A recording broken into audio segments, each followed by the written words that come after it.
The summer of 1874 arrived in Briar Hollow, Texas, dry as chalk dust, and on the morning her father was buried under a mesquite tree, bent sideways by 30 years of wind. 18-year-old Ellery Vance learned that everything she thought she owned belonged, on paper, to someone else. Josiah Vance had left behind 420 acres of grazing land, 160 head of cattle, a house with a stone chimney he'd built with his own hands, and a single sealed envelope addressed to his brother Silas. What he left his daughter was 6 acres of scrubland along Widow Creek, a mouth of gray limestone cut into the hillside that folks in town called, without much thought, the Hollow, and a leather satchel of rock samples nobody else had ever cared to open. Silas Vance stood over the fresh grave in his good black coat, read the will twice as if the second reading might change the sum of it, and told his niece, not unkindly but not gently either, that she had until the 15th of the month to take her things out of the house. "The cave's yours," he said, folding the paper into his breast pocket, "for whatever that's worth to you." If she wanted to see how little that was, all she had to do was ask anyone in Briar Hollow. The Hollow had never grown a blade of grass worth cutting, never held a drop of water worth hauling, and the only thing it had ever produced, as far as the town was concerned, was the ache in old Ephraim Suter's knees the one time he'd tried to dig a well shaft into it back in '61 and given up after 9 feet of solid rock. Ellery did not argue with her uncle. She had learned, over 18 years, that arguing with a man already certain of his own righteousness only wasted breath better spent elsewhere. She packed her mother's sewing box, her father's boots, the satchel of stones, and a tin box of seed corn, loaded them onto the one mule Silas hadn't yet counted among his cattle, and walked the 2 miles to the Hollow with her chin level and her eyes dry, because crying in front of Briar Hollow was a debt she did not intend to pay twice. If you are watching this from somewhere far from Texas Caliche and Creek limestone, drop where you're watching from down in the comments, and if you want to see what a girl with nothing but a satchel of rocks built out of a hole in a hillside, stay until the end. The cave mouth was wider than most folks imagined, a ragged arch of gray stone 11 feet high at its tallest point, cool even in July heat, with a floor of packed silt that sloped gently downward into darkness her father had never let her explore past the first bend. Josiah Vance had bought the 6 acres for $11 in 1858, a joke of a purchase even then, and had spent evenings of his life sitting at its mouth with a lantern and a notebook, filling pages with measurements and sketches that Ellery, as a girl, had assumed were simply the private eccentricities of a quiet man. She understood better now. 2 years before his death, in a fever brought on by a broken leg that never healed right, Josiah had told her things he'd never told another living soul in Briar Hollow, that he had spent 4 years as a young man working as a surveyor's chainman for the Texas General Land Office, that he had studied a borrowed geology text until its spine cracked, that he believed the limestone under Widow Creek sat atop an aquifer deep enough to outlast any drought the county had ever seen,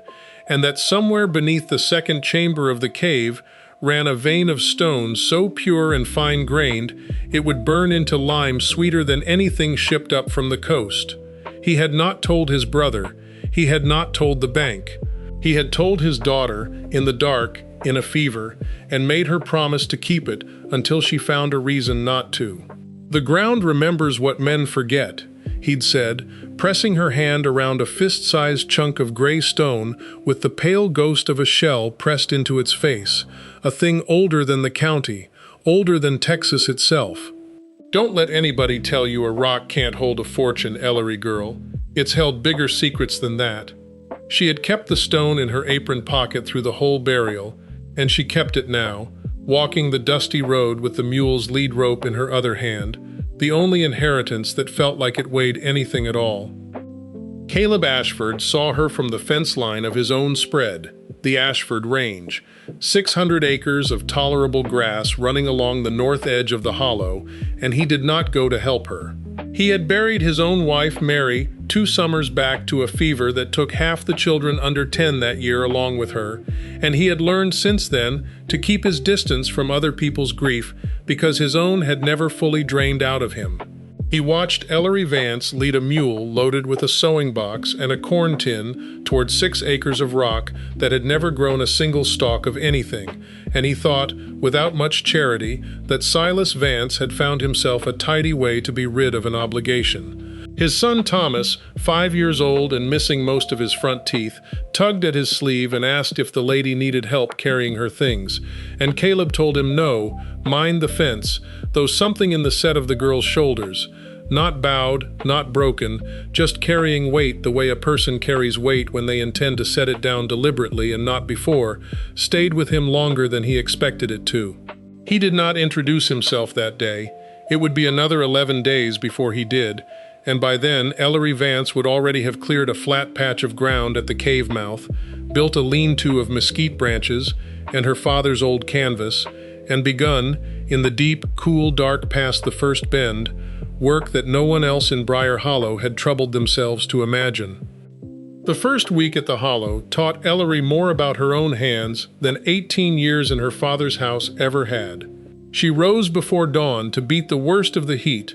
boiled coffee over a fire ring of creek stones, and spent the cool hours digging a proper hearth pit and clearing brush from the cave's apron so the lean-to would not catch a spark from a stray wind. By the second day, she had found what her father's notebook called the seep, a damp patch on the cave's western wall, no wider than a dinner plate, where water beaded and ran in threads too thin to fill a cup in under an hour, but never, in all the notes Josiah had kept across 16 years, dried up entirely, not even in the drought summer of 1868, when Cypress Creek itself had gone to cracked mud for 11 weeks. She widened the seep with a hand chisel her father had left among his tools, packed a channel of clay to guide the trickle into a hollowed stone basin, and by the end of the first week had, for the first time in the Hollow's recorded history, a standing supply of water that did not need hauling. She told no one in town. She had learned that much from her father, too, that a secret spoken too early is a secret already spent.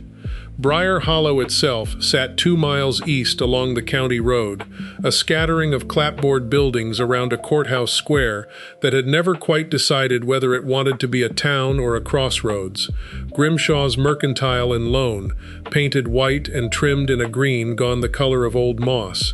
The Baptist Chapel, with its bell donated by a Georgia congregation that had moved on to Waco a decade before. Coyle's Dry Goods, where Agatha Coyle kept better track of who owed whom and who'd been seen with whom than any ledger in the bank. And the Cattleman's Rest, a saloon in name only, since Briar Hollow's Baptist majority had voted the whiskey license down twice. Word of Josiah Vance's will had reached every one of these buildings within 2 days, carried mostly by Agatha Coyle, who considered a fresh scandal a form of civic duty. Left the girl a hole in the ground, she told anyone who'd stand still at her counter, and Silas the whole rest of it. Now what does that tell you about a man's true feelings toward his own daughter? She did not know, because no one had told her, that Josiah Vance had spent the last 2 years of his life trying to protect his daughter from exactly the kind of man Silas Vance was, and had chosen the one gift his brother would never think worth stealing. Silas Vance was not, by his own accounting, a cruel man. He had inherited the family's stubborn jaw and his father's talent for arithmetic, and he had used both, over the 20 years since their father's death, to grow the Vance cattle brand from 60 head to 160, while his younger brother Josiah wandered off chasing surveyors' wages and books full of rock diagrams that Silas privately considered a waste of a grown man's mind. He believed, with the particular certainty of men who have never been made to examine a belief, that Josiah's daughter was a soft creature who'd been indulged too long on her father's fancies, and that putting her out on her own, hard as it looked from the outside, was in fact the making of her, the same rough schooling Silas himself credited for his own success. He did not think of himself as having stolen anything. He had simply taken what was, by his lights, rightfully the stronger claim, and left the rest to a girl he expected to be knocking on his door within the month, asking forgiveness and a room. When 2 months passed and no such knock came, it needled him in a way he did not examine closely either. Ellery's second visitor to the Hollow, after Caleb Ashford's silent observation from the fence line, was Thaddeus Grimshaw himself, banker and mercantile owner, arriving on the 11th day in a buggy too fine for the rutted track leading in, ostensibly to inquire after her welfare and offer, as a Christian duty, a small loan against future prospects. Grimshaw was a narrow man with a narrow mustache who had built Briar Hollow's only bank out of a dry goods counter, and a talent for knowing exactly how much desperation a neighbor could bear before they'd sign anything put in front of them. He had heard, through channels he did not name, that the railroad survey crews working their way west from Fort Worth had been asking questions about limestone deposits for ballast stone and depot foundations. And though he did not yet know what sat beneath Widow Creek, he had learned long ago that land nobody wanted was land worth watching closely, in case that changed. "A girl alone out here," he said, looking past Ellery at the cave mouth with an interest he tried to disguise as concern. "That's no life. I could see my way to a small advance, say $20, against the land, just till you're settled somewhere more suitable." Ellery thanked him for his concern, told him she was settled exactly where she meant to be, and did not mention the seep, the notebook, or the fact that she had, the night before, begun mapping the cave's second chamber by lantern light with her father's old surveyor's compass, sketching the vein of pale stone that ran through the north wall in a grain so fine it took a shine when she wet her thumb and rubbed it. Grimshaw left without his $20 and without his answer, and he did not forget either omission. By the end of the first month, Ellery had built a proper door frame into the cave's mouth, using timber traded from a Mexican teamster passing through with a load bound for San Antonio, planted the seed corn along the narrow strip of bottomland where Widow Creek's dry bed still held moisture 6 inches down, and begun, in the hours when the sun made the outside world unbearable, to catalog every sample in her father's satchel against the pages of his notebook, matching each stone to the chamber and depth where he'd found it, building in her own hand a second copy of a map that existed nowhere else on paper. She worked in a man's canvas trousers cut down and hemmed by her own needle, because skirts caught on rock and wasted cloth, and this alone was enough to set Agatha Coyle's tongue working for a full week, once word of it reached the dry goods counter. "Wearing trousers out there alone," Agatha told Mrs. Pruitt, the preacher's wife, "digging in that hole like a man. I don't like the look of it, Louisa. I truly don't." Mrs. Pruitt, who had 4 daughters of her own, and a healthy respect for anyone willing to do a full day's labor without complaint, allowed only that the girl seemed to be managing, which Agatha took as evidence of exactly nothing and repeated to 3 more people before sundown. Christmas that first year fell hard and quiet on the Hollow, the first Ellery had ever spent without her father's voice reading scripture by the hearth, or her mother's memory hovering, however distantly, over a table set for more than one. She marked the day with a small fire built up larger than her usual economy allowed, a supper of the last of her preserved corn, and a rabbit she'd snared herself 2 days before. And, because she could not quite let the day pass entirely unmarked, she took her father's satchel of stones out to the cave mouth in the last gray light of the afternoon and named each sample aloud the way he used to, reciting the depth and chamber of each one from memory before checking herself against the notebook, a small private ritual that was as close to church as she came that season. She did not weep, though she allowed herself, once the light had gone fully and the fire burned low, to sit with the grief plainly rather than push it aside for the sake of appearing sturdy to nobody but herself, and found, somewhat to her surprise, that grief acknowledged honestly in an empty cave took up less room in her chest than grief she'd spent all autumn trying not to feel in front of a watching town. She woke the next morning to a hard frost silvering the mesquite and a renewed stubborn clarity about the work still ahead of her, and went back to the second chamber before the sun had fully cleared the ridge.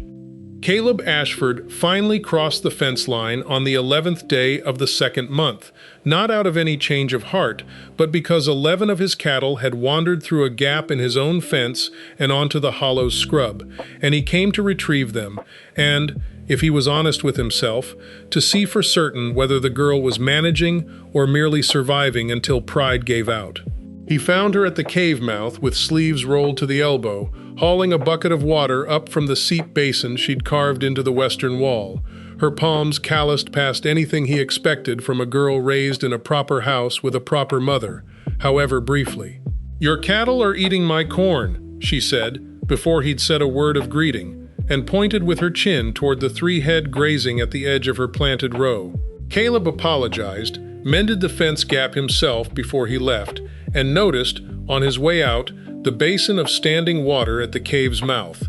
Water in a season when Cypress Creek itself was running thin and slow, in ground every man in the county had written off as bone dry. He did not ask about it, he filed it away, the way a careful man files away anything that does not match what he'd been told to expect, and rode home turning it over in his mind for longer than he cared to admit even to himself. The first real test of Ellery's solitude came in the 5th week, on a night in late August when a storm rolled up out of the southwest, with none of the gentle warning a Texas sky usually gave before it turned violent. A wall of green-black cloud that swallowed the last daylight whole, and brought with it a wind that flattened the mesquite scrub and rain hard enough to sting bare skin like flung gravel. Ellery had just enough warning to drive the mule and the milk goat into the cave's first chamber, where the rock overhead at least promised shelter from the worst of the lightning, before the full weight of the storm broke over the hollow with a crack of thunder that seemed to come from directly inside her own chest. The lean-to did not survive the hour. She watched, from the cave mouth, canvas and mesquite poles she had spent 3 days lashing together torn loose and sent tumbling end over end into the dark, and for one long cold minute, standing alone at the edge of that roaring dark with rain sheeting sideways past the stone arch, she let herself feel, fully and without apology, exactly how alone she was. No father's voice to reassure her, no uncle's roof to retreat to, nothing but rock and rain and a frightened goat pressing its flank against her leg for warmth. She did not cry. She had promised herself, walking out of Briar Hollow 2 months before, that she would not spend her tears on anything the weather alone could take from her, and she held to that promise standing in the cave mouth until the worst of the storm rolled east toward the county seat sometime after midnight, leaving behind a hillside stripped of loose brush and a creek bed, for the first time since she'd arrived, running with an actual current instead of the sluggish trickle it had shown all summer. She rebuilt the lean-to the next morning using timber salvaged from the wreckage and a second load traded off the same Mexican teamster who'd sold her the door frame, this time setting the new structure further back under an overhang of rock where the cave's own bulk would break the worst of any future wind, a lesson in reading the land's actual shape rather than merely its convenient flat ground that she would carry, in one form or another, into every building decision she made on the property for the next 25 years. It was this storm, more than any single conversation, that first taught her something her father's notebook had only hinted at in dry, careful measurements. That the ground beneath the hollow did not merely hold water in some passive, waiting sense, but moved it, gathered it, channeled it, according to a logic of cracks and bedding planes that a person could learn to read the same way a sailor learned to read weather, if she was patient enough and paid close enough attention over enough seasons. She began, from that week forward, keeping her own notebook alongside her father's, recording not just measurements of the seep's flow, but the pattern of every storm that crossed the property, building, without quite realizing it yet, the beginning of the very body of careful observation that would let her stand before a skeptical town council 5 months later and speak with total, unshakable confidence about water no one else in the county believed existed.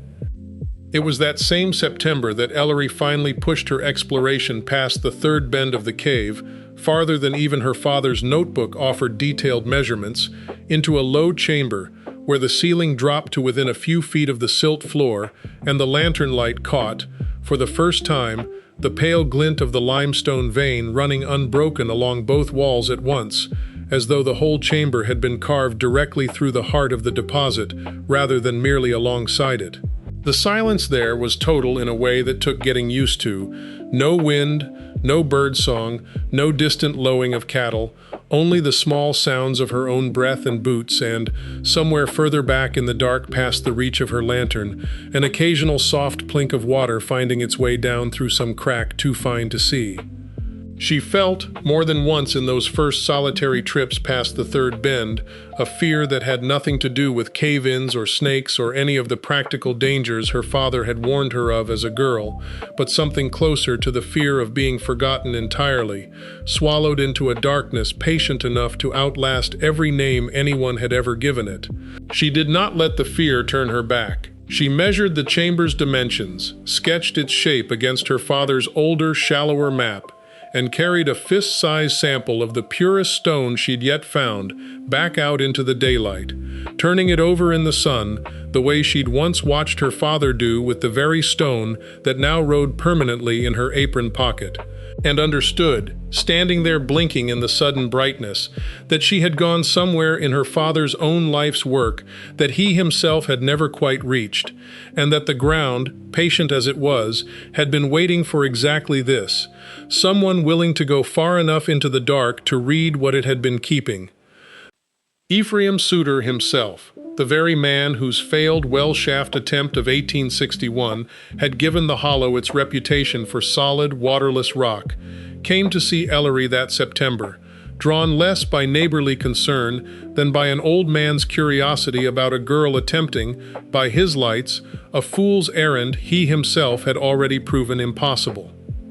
He found her deep in the cave's second chamber, lantern propped on a ledge, carefully chipping a sample from the pale vein of stone with a geologist's patience rather than a miner's haste, and watched her work in silence for a long while before finally asking what exactly she thought she'd find that 13 years and a broken pickaxe hadn't already told him. "You were digging straight down where the well always goes," Ellery said without looking up from her work. "Same as every well in this county's ever been dug. My father's notes say the water doesn't sit under this hill the way it sits under Cypress Creek. It runs along a seam, angled, same as this stone vein runs along a seam. You'd have needed to dig sideways as much as down to ever find it, and nobody digs a well sideways, so nobody ever found it." Suter, who had spent 30 years believing his own failure proof of the land's worthlessness, rather than proof of a method poorly matched to the ground, turned this notion over with the slow, genuine surprise of a man encountering a fact that rearranged something he'd long since stopped questioning. He did not apologize for the story he'd told for 13 years, since old men rarely do, but he came back twice more that autumn, first to look more carefully at the notebook's diagrams, and then, on his third visit, to offer his own aching knees and 40 years of well-digging experience toward the shaft Ellery was even then beginning to plan in her head, becoming, in his own gruff and unannounced way, the first man in Briar Hollow to lend her his labor before the town council ever asked him to. The letter arrived in the third month, carried by the same mail rider who brought the county's newspapers and Grimshaw's bank correspondence, and it bore a Galveston postmark and a hand Ellery did not recognize until she broke the wax and read the signature, Dorian Pratt. She had met him exactly twice in her life, both times at her father's side during business trips to Galveston when she was 16, a cotton factor's son with soft hands and a way of looking at a room as though tallying its worth before he'd finished crossing the threshold. What she had not known, what the letter now informed her in Pratt's looping, self-satisfied hand, was that her father had owed Dorian Pratt's family $340 against a bad cotton contract in 1871, and that the debt had been settled, so Pratt claimed, not in cash, which Josiah Vance did not have, but in a private understanding between the two men that Ellery would, upon reaching a suitable age, become Dorian Pratt's wife, with her father's land standing as surety against the the arrangement should she prove unwilling. "I trust," Pratt had written, "that as a woman of sense you will honor an agreement your late father made in good faith, rather than force an unpleasant recourse to the courts, which I should regret as much as you." Ellery read the letter twice at the cave mouth in the lengthening evening light, and then a third time, and felt something in her chest go very still and very cold, because she understood, even before she understood the details, that her father had never made such an agreement. Josiah Vance would have told her, would have warned her, would never have bartered his daughter to settle a cotton debt to a man he'd only ever spoken of, in private, as a Galveston fop with a Galveston fop's notion of gratitude. Whatever agreement Dorian Pratt believed himself to be honoring, it had not come from her father in any form she recognized, and that meant either Pratt was lying outright, or someone had lied to Pratt, and there were not very many men in Silas Vance's circle inclined to profit from either version of that story. She did not answer the letter for 11 days, not out of indecision, but because she wanted, first, to understand exactly what ground she was standing on before she set a single word down that Pratt or anyone reading over his shoulder could use against her. She rode into town on the mule, since the Hollow had no horse to spare, and asked, with more patience than she felt, to see the county's recorded deed for her father's land, the full parcel, not merely the 6 acres she'd been left. The clerk, a thin young man named Purdy, who owed his job to Grimshaw's good opinion, found the record without difficulty. 426 acres total, recorded in Josiah Vance's name alone, no lien, no surety, no mention whatsoever of any Pratt family claim, cotton debt, or marriage arrangement. Whatever Dorian Pratt believed he held over her, it existed nowhere in any public record in Cypress County. That did not mean it did not exist as a private letter, a private promise, a piece of paper Ellery had never seen, but it meant, at minimum, that if such a document existed, someone had kept it very carefully out of the courthouse, which was itself a fact worth turning over at length on the ride back to the Hollow in the long gold light of a Texas evening. Agatha Coyle heard about Ellery's visit to the courthouse within the hour, because Purdy the clerk could no more keep a secret from Agatha than the courthouse itself could keep a secret from the wind, and by supper the story had grown, in Agatha's retelling, from a simple records inquiry into something considerably more scandalous. Checking the deed herself, if you can believe it, she told the circle of women gathered for Wednesday sewing at the chapel, needles pausing mid-stitch at the news. A young unmarried woman, alone, poking through a dead man's papers at the courthouse like she suspects her own kin of wrongdoing. I don't say she's wrong to be careful, mind. I only say it's not becoming. Mrs. Pruitt, threading a needle with more patience than the conversation deserved, observed mildly that a woman checking her own father's deed hardly seemed scandalous to her, and Agatha, undeterred, moved on to speculate about what exactly a girl did alone in a cave from dawn to dusk that required a full inspection of legal documents to protect. The fixed shape of Agatha's suspicion, proud, unshakable, dressed up each week in a fresh coat of concern for propriety, would follow Ellery through every stage of what came next, never quite malicious enough to be confronted outright, never quite harmless enough to ignore. Silas Vance, for his part, learned of the Pratt letter from Pratt himself, in a correspondence that arrived at Silas's ranch house 2 days after Ellery's own letter, and he read it with an expression that shifted over the course of 3 paragraphs, from mild surprise to something closer to calculation. He had, in fact, heard whispers of a cotton debt between his brother and the Pratt family years before, though Josiah had never discussed the particulars with him, and Silas, never a man to let an inconvenient uncertainty sit unresolved when a convenient certainty could be manufactured in its place, wrote back to Dorian Pratt within the week to confirm, in the warmest terms he could summon, that he believed the arrangement to be genuine, and that he, as head of the Vance family now, would consider it his duty to see his niece honor her late father's word. He did not consult Ellery. He did not, in truth, much care whether the arrangement was genuine or not. What mattered to Silas was that a Pratt marriage, honored or dissolved through some cash settlement Pratt might accept in its place, offered a tidy way to close out an old family debt he'd half forgotten and, not incidentally, to remove any lingering embarrassment of a Vance niece living alone in a hole in the ground 2 miles from a house that bore the family name. Whether he ever fully believed his own letter to Pratt was a question Silas never troubled himself to examine, then or later. Thaddeus Grimshaw, meanwhile, pursued a quieter line of inquiry, entirely his own. The railroad survey crew, 3 men and a wagon of equipment working their way along the county's western edge that autumn, laying groundwork for a spur line that would, if approved by the railroad's board in Fort Worth, connect Cypress County to the main line at last, had stopped at his mercantile twice that season for supplies, and on the second visit, the crew's chief engineer, a tired, precise man named Whitcomb, had mentioned, over coffee and without any particular guile, that the line would need somewhere between 4,000 and 6,000 cubic yards of quarried limestone for ballast and culvert work within 20 miles of the proposed route, and that they'd found nothing locally suitable. Most of the county's exposed rock was too soft, too shot through with clay seams, to bear the weight. Grimshaw, filing the number away with the same care he gave every ledger entry,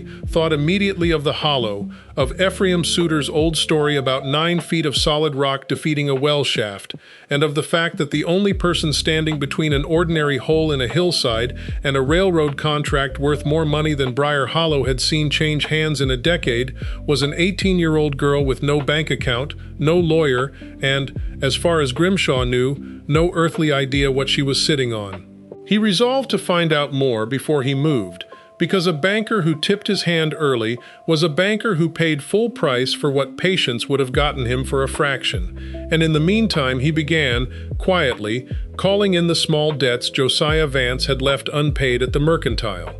Debts he could just as easily have let lie, building a paper case for a lien against the hollow that had nothing to do with cotton or Pratt or marriage, and everything to do with 4,000 to 6,000 cubic yards of stone. Grimshaw did not stop at quiet inquiry.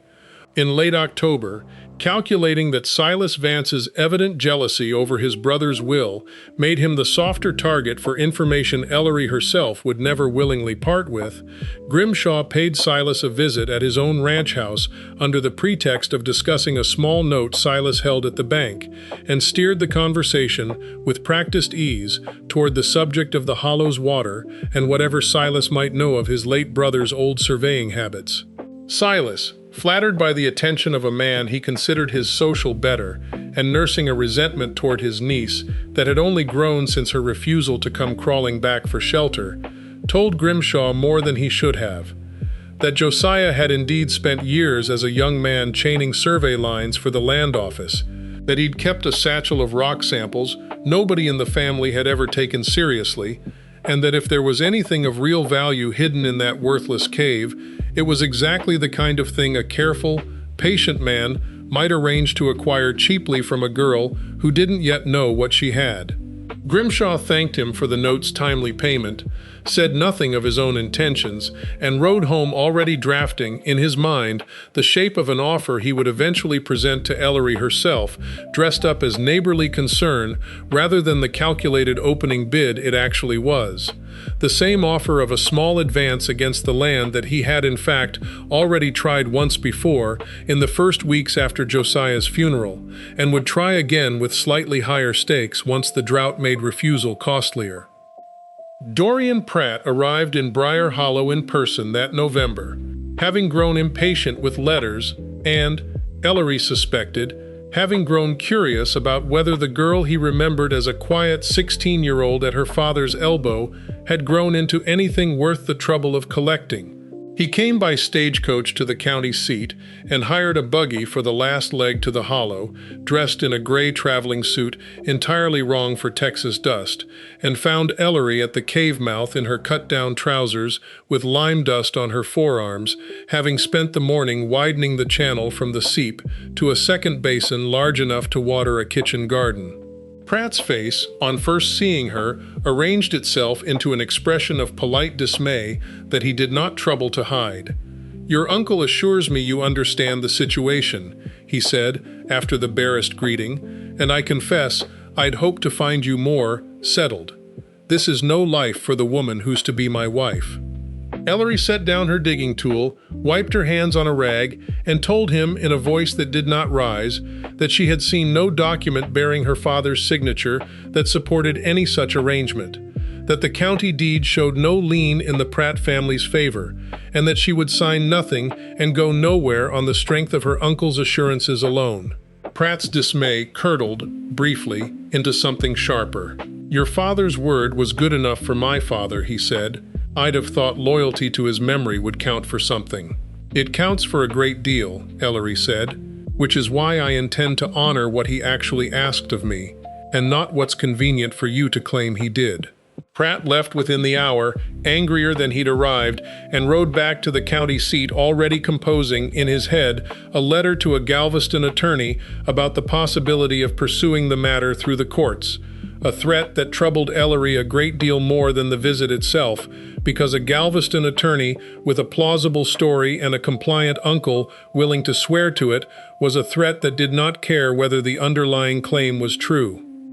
It was in the weeks after Pratt's visit, with the first hard frost of the season silvering the Mesquite and Cypress Creek shrinking to a trickle that worried every rancher in the county, that Caleb Ashford began riding past the hollow with a regularity he did not examine too closely himself. He told himself it was neighborliness. A widower with a young son had reason enough to keep an eye on a woman living alone so near his own fence line, but he noticed, each time, some fresh evidence of the world Ellery Vance was quietly building past that ragged cave mouth, a proper corral of mesquite poles for the mule, and now a milk goat traded off a peddler. Shelves cut into the cave wall near the entrance, holding jars of preserved corn and dried meat. A second lean-to, sturdier than the first, framed with timber she'd clearly milled herself with a borrowed handsaw.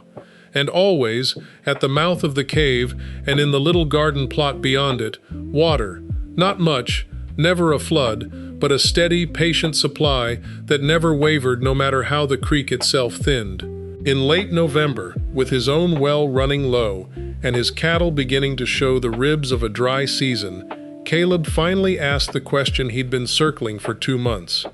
"That water," he said, standing at a respectful distance from the cave mouth while Thomas chased the goat in circles behind him, "where's it coming from?" Suter always said this ground was solid rock clean through. Ellery studied him for a long moment, the same long, careful weighing she'd have given a stone before deciding whether to break it. And then, because something in the plainness of his asking told her he wanted an answer and not an excuse to gossip, she told him the truth, or the beginning of it. "There's a seam of water under this whole rise," she said. "My father found it before I was 10 years old. It doesn't run fast, but it's never once gone dry, not even in '68. There's more of it than anyone in this county has bothered to imagine, because everyone stopped looking the day Suter's shovel hit rock." Caleb said nothing for a while, turning the information over the way he turned over a horse's hoof before deciding whether to trust its soundness, and then he asked the only question that mattered to a man watching his herd thin: how much more? "I don't know yet," Ellery admitted, "but I mean to find out, and when I do, I don't intend to keep it to myself out of spite. Water like that belongs to more than 6 acres in the end." It was not a declaration of anything beyond what it was, a practical answer to a practical question. But Caleb rode home that evening turning over, for the second time that season, a fact that did not match what he'd been told to expect, and finding, this time, that he did not want to file it away and forget it. The drought worsened through December, the kind of dry that turned Cypress Creek into a chain of stagnant pools and put every rancher in the county to counting cattle against water and coming up short on one side of the ledger or the other. 2 of the town's 3 shallow wells had already gone brackish by the new year, and the third, the public well behind the courthouse that supplied half of Briar Hollow's households, showed its first signs of trouble on a Tuesday in January when the bucket came up half its usual depth and tasting faintly of mud. Grimshaw, watching the town's anxiety rise along with the price he could quietly charge for hauled water from the county seat, saw in the crisis both a danger to his own interests, A town in genuine hardship was a town less inclined to pay its mercantile debts on schedule, and an opportunity, if he moved carefully, to be seen as the man who'd solved it, provided he could work out, before anyone else did, exactly what lay beneath that useless stretch of rock the Vance girl had been left. He sent his clerk Purdy out to the hollow on a pretense of goodwill, offering to buy water from Ellery's seep at a fair price for resale to the town, an offer that would have let Ellery profit modestly while letting Grimshaw quietly establish, through Purdy's report back, exactly how much water the hollow actually produced and where it came from. Ellery, who had grown wary of any Grimshaw kindness since his first visit with its unasked-for $20, thanked Purdy for the offer, gave him a full bucket free of charge as a neighborly gesture, and told him nothing at all about the seep's source, the notebook, or the second chamber she had by then mapped nearly to its end. Purdy reported back to Grimshaw that the girl seemed to have some manner of spring, small but reliable, and Grimshaw filed this away with the same patience he applied to every piece of information he did not yet know how to use, certain that a dry enough winter would eventually make the town desperate enough to ask questions Ellery Vance could not politely decline to answer. Silas Vance, watching his own herd thin along with everyone else's that January, arrived at the hollow uninvited one bitter morning, driving 15 head of cattle before him, and informed his niece, without much preamble, that family obligations surely extended to watering a Vance man's stock through a hard winter, regardless of whatever quarrel lingered between them over the will. Ellery, who had by then grown considerably less patient with her uncle's particular blend of entitlement and belated family feeling, told him he was welcome to water 15 head same as any neighbor, at the same fair price in labor or trade she'd have asked of anyone else, but that showing up at her gate invoking blood ties he'd shown no interest in 5 months before was not, in her accounting, the same thing as an actual claim on anything she'd built with her own hands since. Silas, unaccustomed to being refused by anyone he considered beneath him in standing, argued that the water itself had been found on land that had once been his father's before it was ever divided between brothers, an argument Ellery dismantled by pointing out, with the same patient clarity she'd have applied to a poorly cut stone, that the land in question had been legally and specifically willed to her alone, that Silas had himself called it worthless, in front of witnesses at her father's graveside, and that a man could not, in fairness, disclaim a thing as worthless in July and reclaim it as a family birthright in January merely because the season had turned hard. He watered his 15 head that day, paid in a half-day's fence work he clearly resented performing, and did not return again until the drought broke that spring, the exchange leaving both of them with a colder accounting of the other than either had carried into it. By late January, with the town well down to a foot of standing water, and the Baptist congregation holding a special prayer meeting for rain that everyone attended and no one much believed in, Caleb Ashford had taken to bringing his own dwindling herd to water at the hollow's overflow trough twice a week, an arrangement he'd proposed plainly. A day's labor mending fence or splitting wood in exchange for water, his own land no longer reliably gave him. And Ellery had accepted just as plainly, because a fair trade insulted no one's pride. It was during one of these visits, with Thomas asleep in the wagon bed and the last light going violet over the ridge, that Ellery took Caleb past the first bend of the cave for the first time, past the point her father had never let her explore as a girl, into the second chamber, where a vein of pale, fine-grained limestone ran along the north wall, like a scar of moonlight through ordinary gray rock. She showed him her father's notebook by lantern light, the sketches and measurements accumulated across 16 years, the map she'd redrawn in her own hand matching every sample in the satchel to its chamber and depth, and told him, finally, the whole of what she believed, that the seep at the entrance was only the shallow edge of a much larger body of water trapped beneath the limestone cap, deep enough and steady enough, if properly reached, to outlast any drought the county had yet seen, and that the vein of stone itself, tested by her father against a dozen samples from other quarries a surveyor friend had sent him years before, burned into a lime finer and stronger than anything shipped up from the Gulf Coast, the kind of stone a railroad building culverts and depot foundations would pay real money to have close at hand rather than freighted 3 counties over. "My father knew all this and never told a soul," she said, watching Caleb's face in the lantern light as he turned the fossil-marked stone over in his own hands for the first time. He was afraid of exactly what would happen if he did,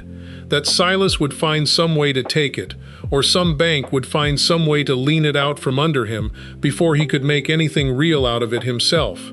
"I don't have the luxury of his patience anymore. Pratt wants a wife with a dowry. Silas wants a debt settled cheap, and Grimshaw's sniffing around my water like a man counting coins he hasn't earned yet.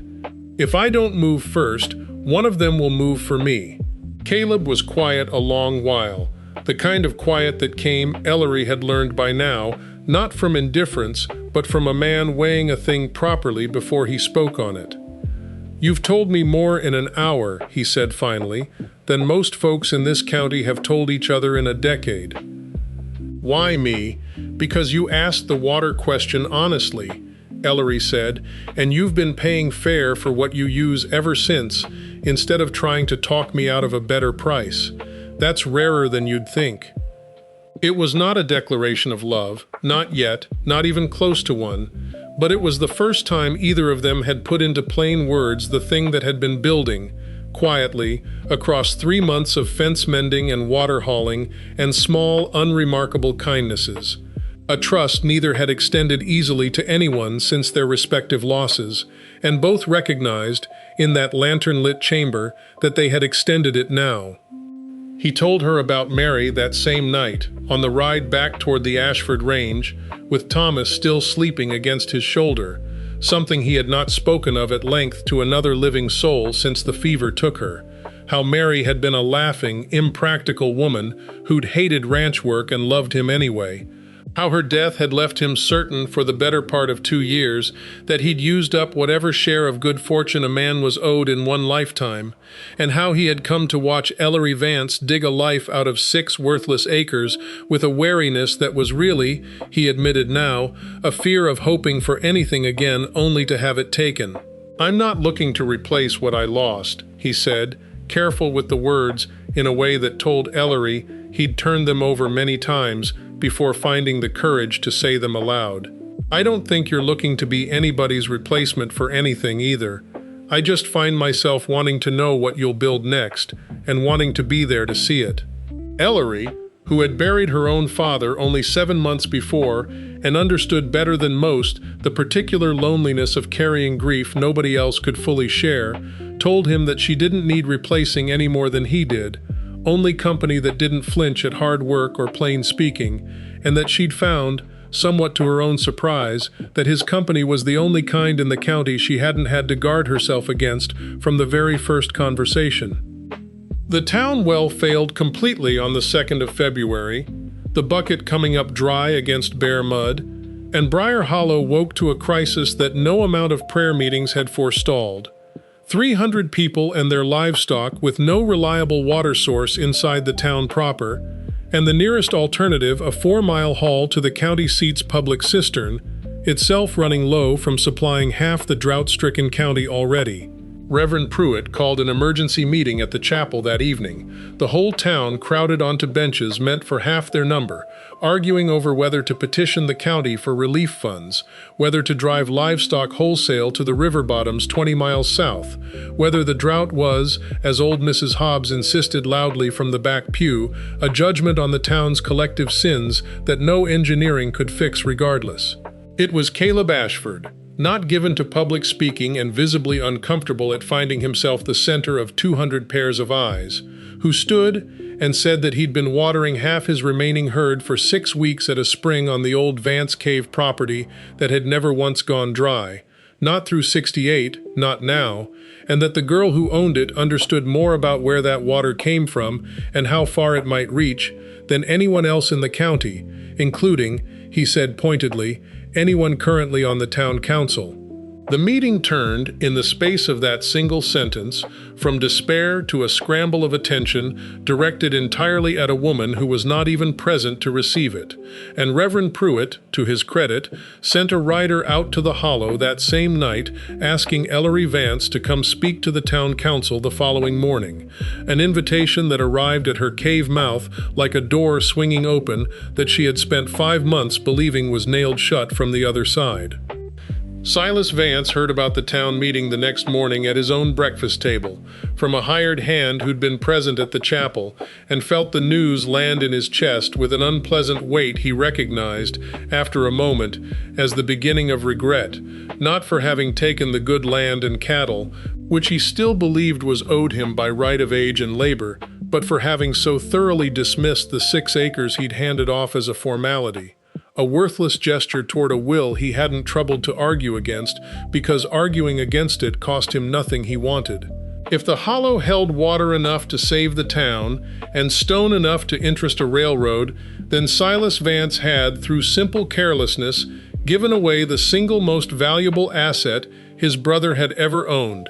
and given it to the one relative least likely, given how he'd treated her, to share the profit generously. He rode to town that same morning, intending to insert himself into whatever negotiation followed, prepared to argue, should it come to that the 6 acres had only ever been meant as a temporary arrangement pending Ellery's marriage, at which point, by any reasonable interpretation of family duty, the land's true value ought to revert to the family name that had, in his accounting, raised her. Thaddeus Grimshaw, hearing the same news within the hour from 3 separate sources, moved with considerably more speed and considerably less transparency, riding not to the chapel, but directly to the county seat to consult, quietly, with a land attorney about the fastest legal mechanism for converting an unpaid mercantile debt of $31, accumulated by Josiah Vance over 4 years and never yet called in, into an emergency lien against the Hollow property before the town council could formalize any arrangement that left Grimshaw without a seat at the table. Ellery arrived at the courthouse the next morning in her father's mended coat over a clean dress she had not worn since his funeral, carrying the satchel of stone samples and the notebook in her own steady hands, and found the meeting room already crowded past its benches with ranchers and shopkeepers and half the Baptist congregation, all turned toward the door when she entered with an attention she had not felt directed at her in 5 months except as suspicion. She did not wait for anyone to invite her to speak. She set the notebook on the council table, opened it to her father's 16 years of measurements, and told the room, plainly and without flourish, what she had told Caleb alone in the cave 3 nights before, that a body of water lay beneath the limestone cap of the Hollow deep enough to survive any drought the county had yet recorded, that her father had spent the better part of 2 decades confirming it, and that she believed a properly dug shaft, deeper than Ephraim Suter's failed attempt of 1861, angled to strike the aquifer rather than merely the surface rock above it, could supply not just her own 6 acres, but a piped line to the courthouse well, and with time and labor, to the town proper. She told them, too, about the vein of stone, and that she had already had informal word, through Caleb, that the railroad survey crew was searching for exactly such a deposit within 20 miles of their planned route. What she proposed, in the plainest terms she could manage before a room she had spent 5 months believing thought little of her, was a partnership. The town would provide labor for the well shaft, in exchange for water rights at a fair, fixed price she would set in writing and never raise without the council's own agreement. And any lime contract she secured with the railroad would employ Briar Hollow men at Briar Hollow wages rather than importing labor from the county seat, with a portion of the profit set aside, she said, for whatever the town itself decided it needed most. She suggested, since Reverend Pruitt had mentioned it more than once over the winter, a proper schoolhouse to replace the one-room chapel annex currently serving 40 children in space meant for 15. Silas Vance rose from the back bench before the room could fully absorb what it had just heard, and argued, in a voice pitched for the whole room to hear, that the arrangement was premature, that the land in question remained, in his view, subject to a family understanding regarding his niece's eventual marriage, and that any contract signed before that matter was settled might later prove contested and worthless. Reverend Pruitt, who had buried Josiah Vance and thought rather more of the man's character than Silas's account of the will suggested,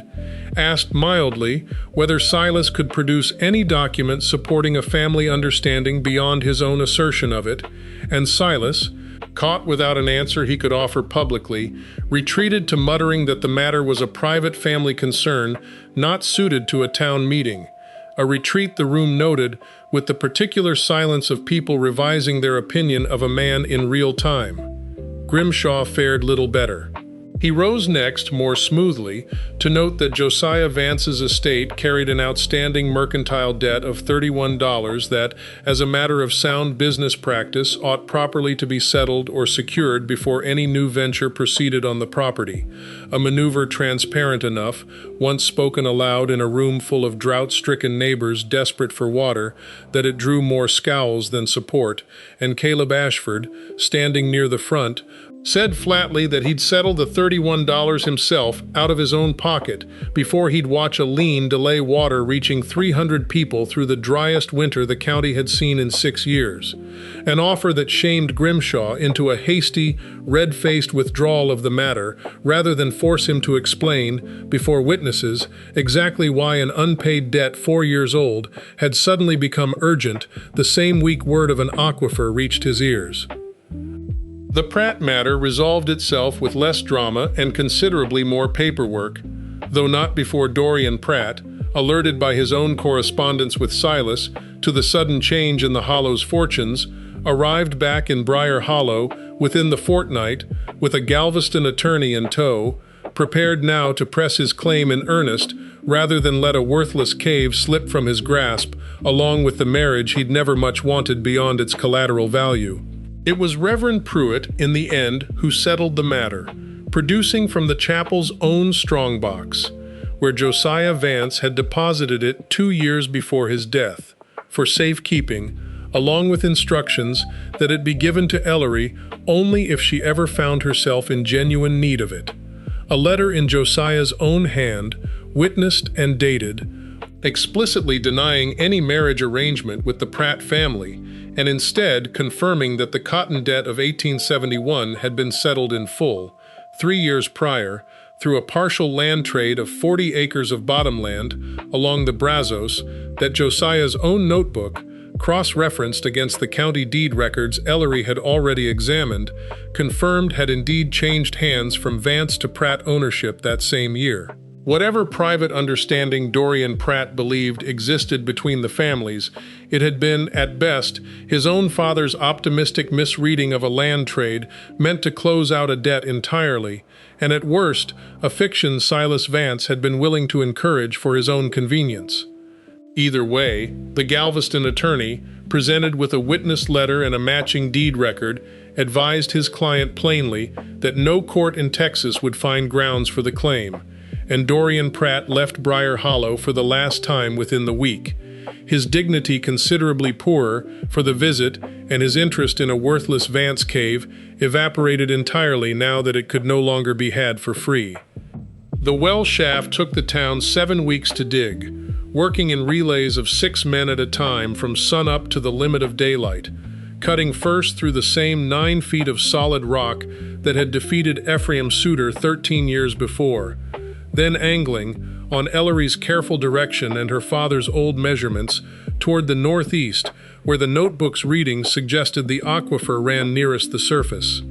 It was slow, brutal work, chisel and sledge and black powder used sparingly, because Ellery would not risk cracking the very rock that held the water they were chasing, and there were days in March when the men came up from the shaft with hands split and tempers shorter than the daylight, muttering that the Vance girl's spring might yet prove to be nothing more than a lucky seep with no great body behind it after all. Ellery worked beside them every one of those days, taking her turn at the winch and the rock basket same as any man on the crew, and it was this, more than anything she'd said in the courthouse, that began to shift the town's opinion of her in ways Agatha Coyle's gossip could not undo. A woman who dug alongside them in the same dust and the same blisters was a harder thing to dismiss than a woman merely spoken of.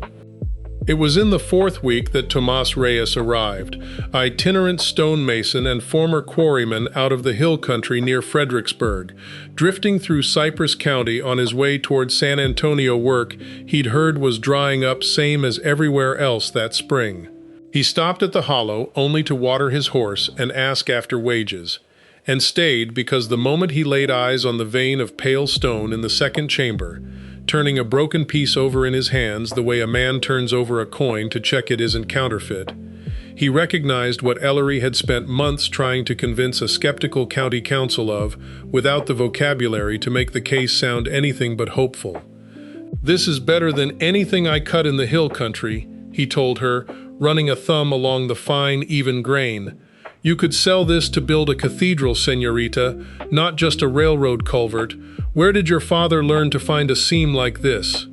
Ellery told him, and Tomas, who had spent 15 years reading stone the way other men read scripture, offered his labor in exchange for a fair wage and a share of whatever contract the vein eventually earned, an offer Ellery accepted within the hour, because a man who could tell true stone from false at a glance was worth more to her than any lawyer Dorian Pratt could hire. Tomas Reyes became, over the following months, the second person in Briar Hollow, after Caleb, that Ellery trusted without reservation.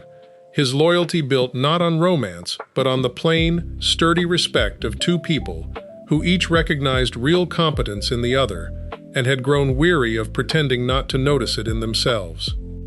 Water struck on the 11th of April, at a depth of 31 feet, rising in the shaft fast enough to send the crew scrambling up the ladder with shouts that carried clear to the courthouse square, and within 3 days the flow had stabilized at a rate the town's own well digger, a grizzled man named Cutter, who dug wells across 4 counties, called the finest he'd struck in 20 years of the trade. Enough, he reckoned, to supply Briar Hollow's every household, plus every head of stock, in a 5-mile radius without strain, even through a drought worse than the one they were currently living through. The town celebrated that night with a bonfire in the courthouse square that nobody had organized and everybody attended, and Ellery Vance, who 5 months before had walked out of town with a mule and a satchel of rocks nobody thought worth a second look, found herself toasted by name from the courthouse steps by Reverend Pruitt himself, an honor that embarrassed her considerably more than it pleased her, though she did not say so aloud. Whitcomb, the railroad's chief engineer, arrived within the fortnight to inspect the limestone vein Ellery and Tomas had by then partially opened along its most accessible face, testing the stone's crushing strength against a small hand press he'd carried out from Fort Worth for exactly this purpose, and comparing the results, sample by sample, against a table of figures in a leather notebook not unlike her own father's. "This is better than what we're hauling in from Comanche County," he admitted, turning a dressed block over in his hands, "and we're paying near double the freight to get it here from that far off." Ellery, who had spent the better part of a week rehearsing exactly this conversation in her head, did not let the compliment soften her into accepting the first figure he offered. "Then you'll pay less freight, and I'll set a fair price," she said, "but I won't sell this vein by the ton the way you'd buy gravel. My father spent 16 years proving what this stone was worth before I ever swung a chisel at it, and I mean to be paid for the finding of it, same as the digging." Whitcomb, more amused than offended by a girl of 19 negotiating terms with the same flat confidence he'd have expected from a quarry owner 3 times her age, countered with a price per cubic yard considerably below what Ellery had hoped for, and the two of them spent the better part of an afternoon walking the stone face, arguing figures with the patient stubbornness of two people who each respected the other's grip on the facts, before settling on a rate that left both satisfied enough to shake on it before sundown. He left 3 days later with samples bound for the railroad's board in Fort Worth and a verbal assurance, soon followed by written contract, that the spur line's engineers wanted every cubic yard of stone the Hollow's quarry could produce over the next 18 months, at a price per yard that made Grimshaw, hearing the figure secondhand at his own mercantile counter, go pale enough that his clerk Purdy asked if he required a chair. The contract, when it finally arrived in writing that May, ran to 11 pages and named, as its principal party, Ellery Vance of Cypress County, Texas, sole proprietor of the Hollow Quarry and Waterworks, terms she had insisted upon herself over the mild objections of a county lawyer Reverend Pruitt had helped her retain, who suggested a joint arrangement with her uncle might smooth certain social awkwardness. Ellery declined the suggestion without much debate. Silas Vance, who had contributed nothing to the discovery, the digging, the quarrying, or the 18 months of 11-hour days that would follow, received no share of the contract and no seat on any decision regarding its proceeds, a fact that reached him through town gossip rather than any direct communication from his niece, and that settled into him with a bitterness he found, somewhat to his own surprise, harder to shake off than he'd expected. He did not contest the arrangement legally. There was, in the end, no legal ground left to stand on, not after the courthouse meeting and not after Reverend Pruitt's production of Josiah's letter.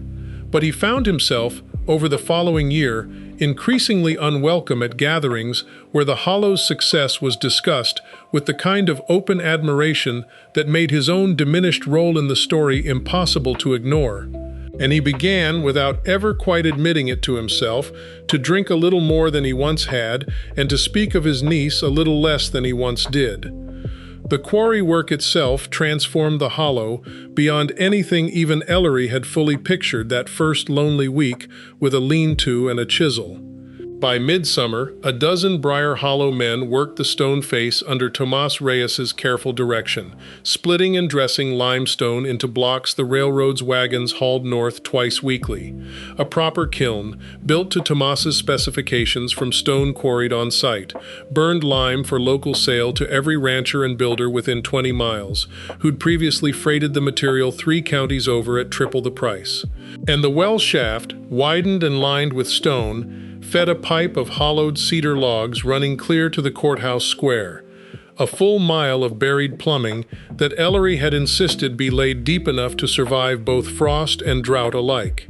She paid her workers on time, in full, every week without fail, a reputation that spread through the county faster than any advertisement could have managed, and set aside, as she'd promised the town council, a portion of every month's profit into a fund earmarked, with Reverend Pruitt as its trustee,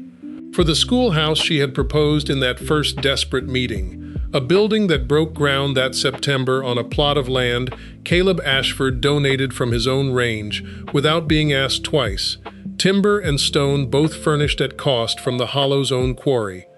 The schoolhouse raising itself became, that October, something closer to a town festival than a construction project, with nearly 40 men and boys turning out across 3 successive Saturdays to set the quarried stone in place under the direction of a stonemason from the county seat, while the women of Briar Hollow, Agatha Coyle grudgingly included, organized a rotation of cooking that kept the workers fed through long days of mortar and timber. Ellery worked alongside the crew each of those Saturdays despite Caleb's mild protest that a woman 5 months pregnant with their first child had no business hauling stone, an objection she overruled by pointing out, not unreasonably, that she had hauled considerably heavier loads through considerably harder seasons and did not intend to stop now merely because the work in question happened to matter to her more than most. Reverend Pruitt, watching the second wall go up on the final Saturday, remarked to Ellery that he had buried her father in a summer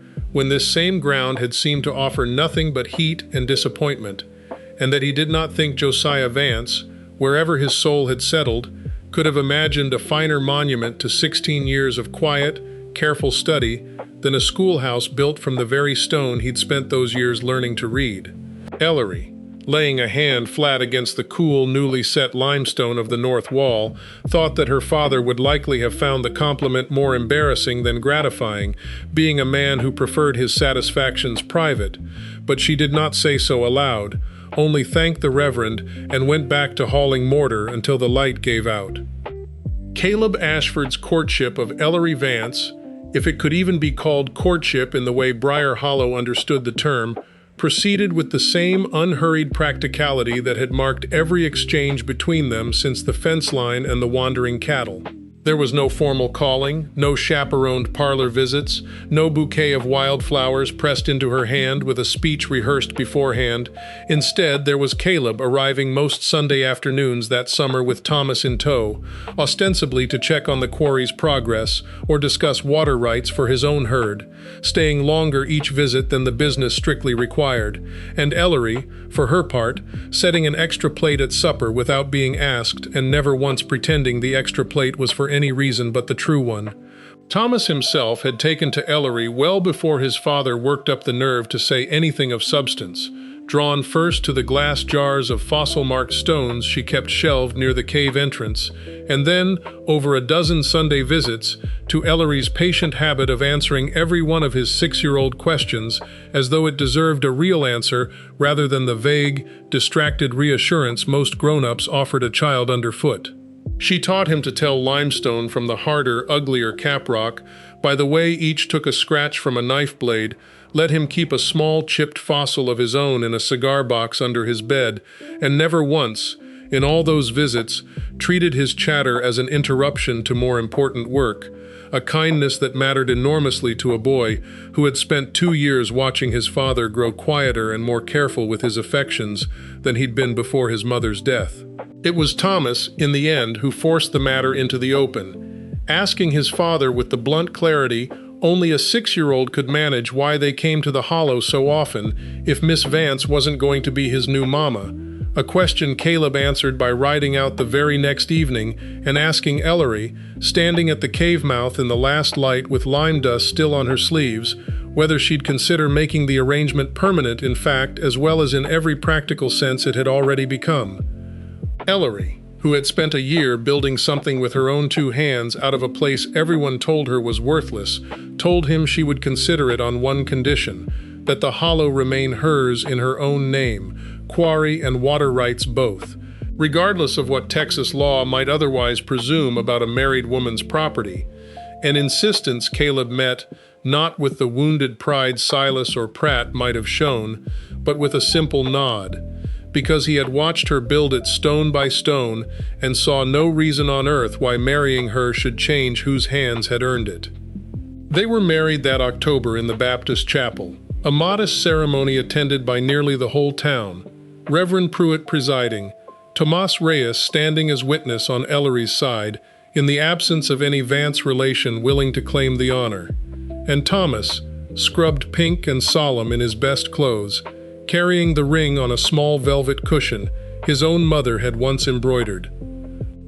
Agatha Coyle, seated in the third pew with a view of the whole proceeding she had no intention of missing, spent the ceremony itself in uncharacteristic silence, but cornered Ellery at the small reception afterward, held on trestle tables set up outside the chapel, to deliver what she clearly considered a generous concession. "I'll admit I had my doubts about you, wearing trousers out there alone and digging like a man," she said, inspecting Ellery's simple wedding dress, sewn by her own hand from cloth traded for a season's worth of dressed stone, with an appraising eye that softened, almost against its owner's will, into something like respect. But Caleb Ashford's no fool, and he wouldn't have waited a year on a woman who wasn't worth the waiting.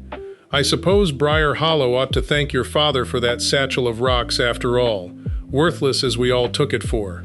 It was, from Agatha, very nearly a full apology, delivered in the roundabout fashion of a woman who had built her whole reputation on being right about her neighbors, and could not quite bring herself to admit, in so many words, that she had been wrong about this one. And Ellery, who had learned by then that some victories were better accepted quietly than argued over, thanked her for the kind words and let the matter rest exactly there, since Agatha Coyle's grudging respect, however awkwardly delivered, was worth considerably more to the town's future goodwill than any triumphant correction could have earned her. The schoolhouse opened its doors the following spring, a proper two-room building of quarried hollow limestone with glass windows freighted in from the county seat, and a bell donated, in a gesture that surprised the whole town, by Thaddeus Grimshaw himself, whose own reputation had suffered enough over the well shaft lien affair that a visible act of civic generosity had become, in his private calculation, a sound investment against future business. Whether Grimshaw's gift sprang from genuine remorse or continued self-interest was a question the town debated for a season without ever fully resolving, though Ellery, watching him hand the bell over to Reverend Pruitt with an awkward, unpracticed humility, found herself inclined to believe it was some uneasy mixture of both, and did not think less of the gift for that. Agatha Coyle, whose suspicions of Ellery had never entirely evaporated even as the evidence against them mounted month by month, found herself, somewhat against her own inclination, among the first parents to enroll her granddaughter in the new school, muttering only that she supposed even an odd sort of girl could manage to do one useful thing with her life, a grudging concession that was, from Agatha, very nearly an apology. Dorian Pratt, last heard from in a brief bitter note the following year, informing no one in particular that he had married a Galveston merchant's daughter with a more conventional dowry, faded from Briar Hollow's memory almost entirely, his name surfacing only occasionally in Agatha Coyle's retellings as a cautionary example of city men who thought Texas land could be claimed the way a cotton contract could.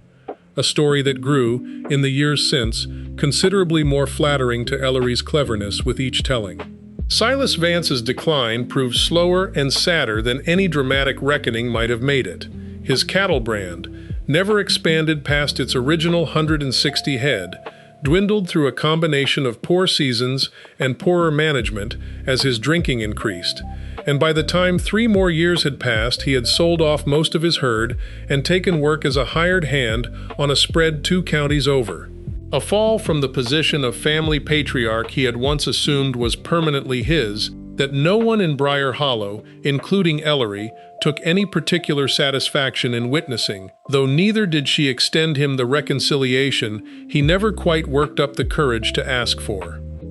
The spur line reached Briar Hollow in the autumn of 1876, 18 months after Whitcomb's first inspection of the hollow's stone, its final rail laid on a bright October morning, with nearly every soul in Cypress County turned out along the new depot to watch. The depot itself built, foundation to roofline trim, from limestone quarried and dressed under Tomas Reyes's supervision, not 2 miles from where the crowd now stood. The railroad company, in a gesture of goodwill toward the community that had supplied its stone ahead of schedule and under budget for 18 straight months, had arranged a ceremony to mark the occasion, with the county judge, the railroad's regional superintendent, and Reverend Pruitt all scheduled to speak from a platform built, like everything else that day, of hollow stone. It was meant, by the railroad's design, to be a tidy civic occasion of ribbon cutting and polite applause, and it very nearly was, until Silas Vance, standing near the front of the crowd with a bottle's worth of courage in him, called out during a lull before the superintendent's remarks that credit for the whole enterprise belonged, by rights, to the Vance family name and the land his own father had first claimed decades before. A claim that might have passed as harmless bluster from a bitter man, had Thaddeus Grimshaw not chosen that exact moment, prompted by some tangled mixture of guilt and calculation that even he could not afterward fully explain, to step forward and correct the record in a manner considerably more thorough than anyone present had expected of him. "I believe the town ought to hear the whole truth of it," Grimshaw said, his narrow voice carrying further than it had any right to across the depot yard, "since I had some part in nearly obstructing this same venture 2 years back, to my own shame, and I've had time enough since to regret it properly." He went on, with a banker's precision that made the account impossible to dismiss as mere gossip, to describe his own attempted lien against the hollow during the drought crisis, his private inquiries with the railroad engineer conducted before the town or Ellery herself knew what lay beneath the property, and, in the detail that landed hardest on the crowd, and hardest of all on Silas Vance standing red-faced near the platform, the fact that he had, in the course of settling his own conscience the previous winter, reviewed his mercantile's old ledgers, and found there Silas's signature on a promissory note from 1871, 3 years before Josiah Vance's death, borrowing against the very land he now claimed sole credit for, using as collateral a parcel he did not in fact own outright, since Josiah's will had never been altered to grant Silas any interest in the hollow acreage specifically. Whatever claim Mr. Vance believes he holds to this ground, Grimshaw finished, he mortgaged against it as another man's property, while that man was still living. I don't say that to shame him further than his own choices have already done. I say it because a town that's about to celebrate what honest labor built oughtn't do so on the strength of a lie about who built it.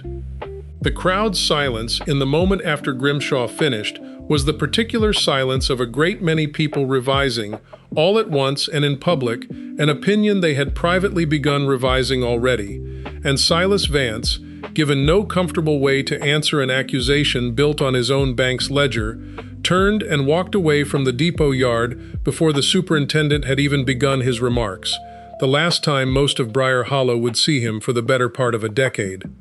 The county judge, recovering the ceremony's intended tone with visible relief, called Ellery Vance Ashford up to the platform to stand beside the railroad superintendent for the ribbon cutting itself, an honor she had not expected and accepted with the same plain composure she brought to everything else. Caleb and Thomas watching from the front row with Tomas Reyes beside them, having earned his own place of honor for the quality of the stone bearing every foundation and platform edge in sight. Somewhere in the crowd, though he had not been invited onto the platform and had not expected to be, stood Ephraim Suter, leaning on the same cane he'd used for years, watching the ceremony with an expression Ellery caught only once across the whole gathering.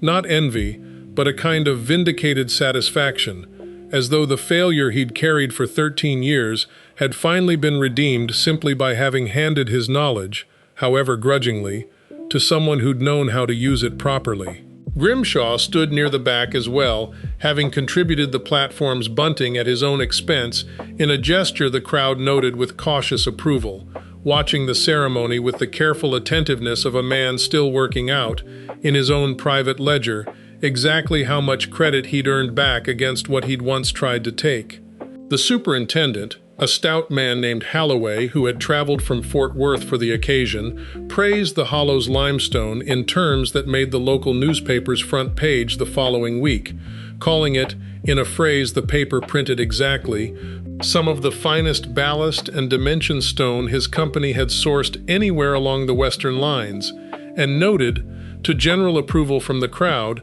that the railroad intended to renew its contract with the hollow quarry for a further 3 years, given the quality and reliability of what Ellery and her crew had supplied. Reverend Pruitt, closing the ceremony with a benediction, spoke not of railroads or contracts, but of the schoolhouse now teaching 41 children in proper glass-windowed rooms instead of a crowded chapel annex, of water running clean and steady to every household in Briar Hollow, through a mile of buried pipe that had not failed once in 18 months, despite a second dry summer nearly as harsh as the first,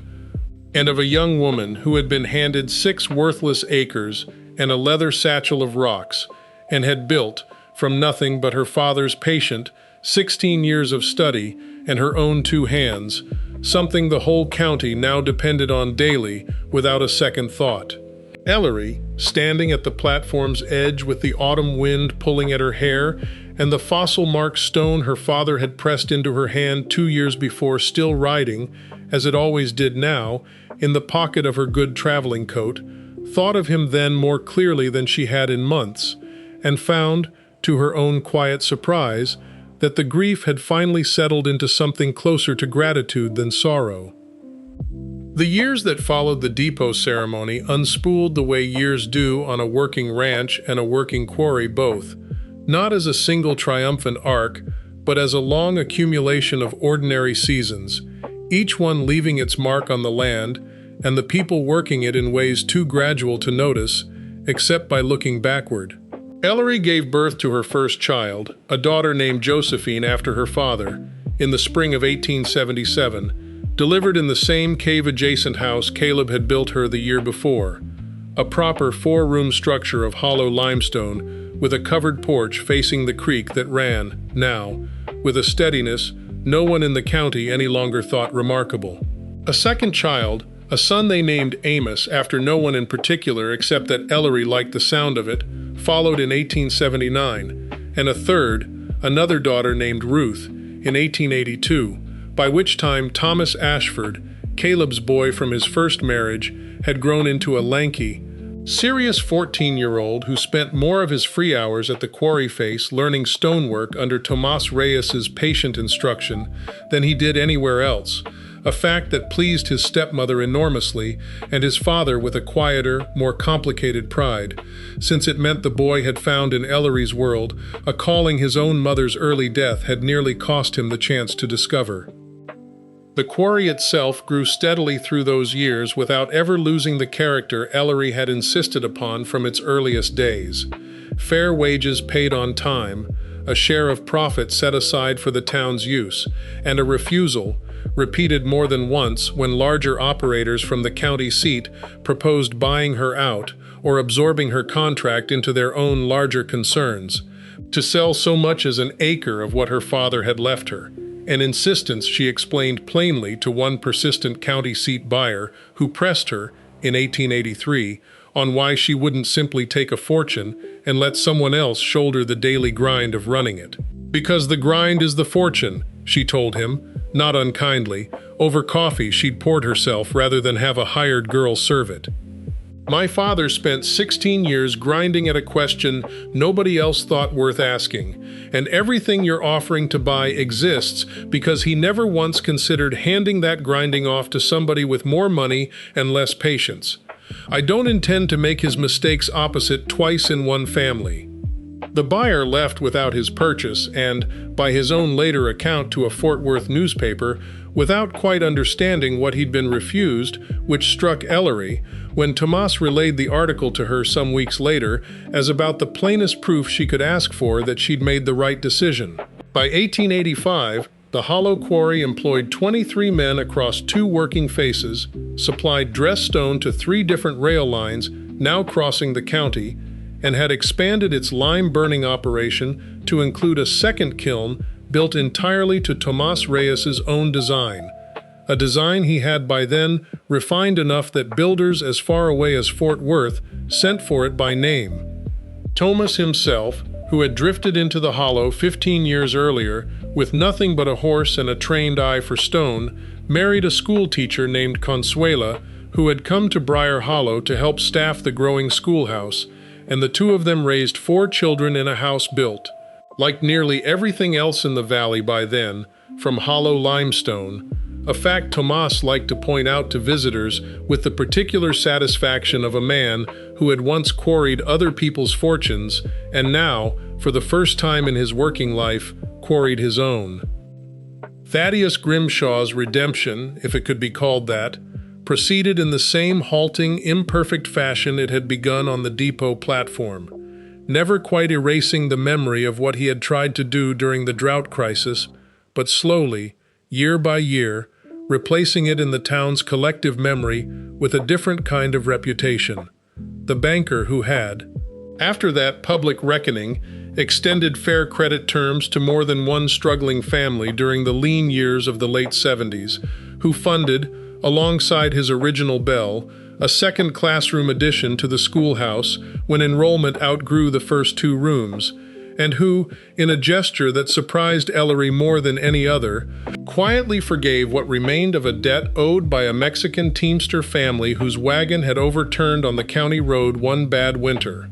An act of mercy he never spoke of publicly, and that Ellery learned of only because Consuela Reyes happened to be the teamster family's cousin. Whether Grimshaw's later kindnesses fully balanced against his earlier calculations was a question the town, much like Ellery herself, eventually stopped asking, settling instead into the practical Texan habit of judging a man chiefly by what he did in the years after he was caught, rather than by what he'd hoped to get away with before.